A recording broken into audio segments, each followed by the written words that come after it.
आम की किस्मों को लेकर, हाँ किस्मों के नामों को लेकर हाँ कुछ साफ नहीं है।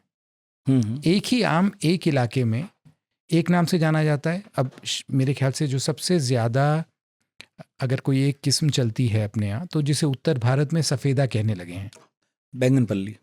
तो सफ़ेदा, वैसे लखनऊ के लोग बताएंगे कि सफ़ेदा एक छोटा आम होता है, उस पे सफ़ेद दाग होते हैं जिसकी वजह से सफ़ेदा कहते हैं उसको।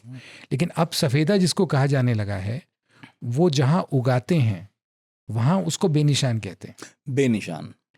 उसके बगल के राज्य में उसको बादामी कहते हैं। हाँ हाँ। बेनिशान जाओ आप वहाँ तो पूछो ये कहाँ से है, तो बताते हैं जिस गांव से है। उस गांव पहुँचो तो आपको पता लगता है कि उस आम को बंगनपल्ली कहते हैं भाई, आंध्र में। और बंगनपल्ली में कौसर बाग जाके जो मैंने आम खाया था, वो केवल आम के नाते नहीं, वो मेरे जीवन की एक घटना है जिसे मैं कभी भूलूंगा नहीं। क्योंकि वो इतना महकदार आम होता है, इतना कमाल का वो आम है कि 3 दिन तक मेरे पसीने से, मेरे शरीर से, मेरे पेशाब से उसकी गंध आ रही थी। आपके आने से पहले मैंने बताया था सबको ये। और मतलब मेरा पूरा अस्तित्व बंगनपल्ली में विलीन हो गया था। तो ये और वो आम उस बागीचे के बाहर नहीं जाते, जिसको लेना होता है उसको वहाँ जाना पड़ता है। वहीं आप शक्कर गुठली आम का भी जिक्र है।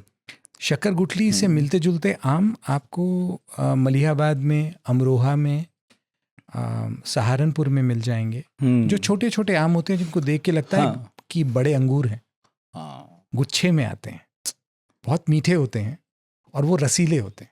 लेकिन किताब पढ़ के मुझे समझ में आया कि आप जिस एक आम की मोहब्बत में है, तो सबकी में ही है, वो ये बंगनपल्ली आम ही है।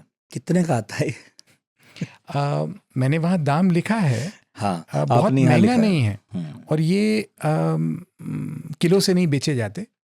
कौसर बाग में जो आपने लिखा है, हाँ, परिबाग, ये है I saw them sell 100 mangoes for 3,500 रुपए का, टोकरी से। हाँ।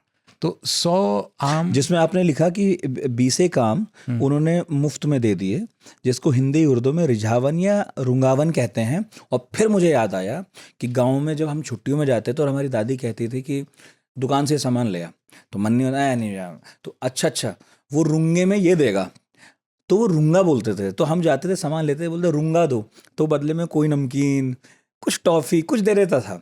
अब उस रुंगे के चक्कर में हम दुकान के 4-4 चक्कर रोज़ लगाते थे। अभी मुझे पता चला कि ये वाकई कोई शब्द है।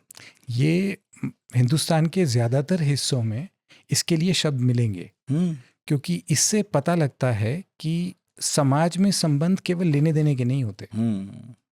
अभी भी अगर जिन घरों में दूध देने के लिए ग्वाला आता है, तो ग्वाला नाप के दूध देता है और फिर ऊपर से थोड़ा सा डालता है।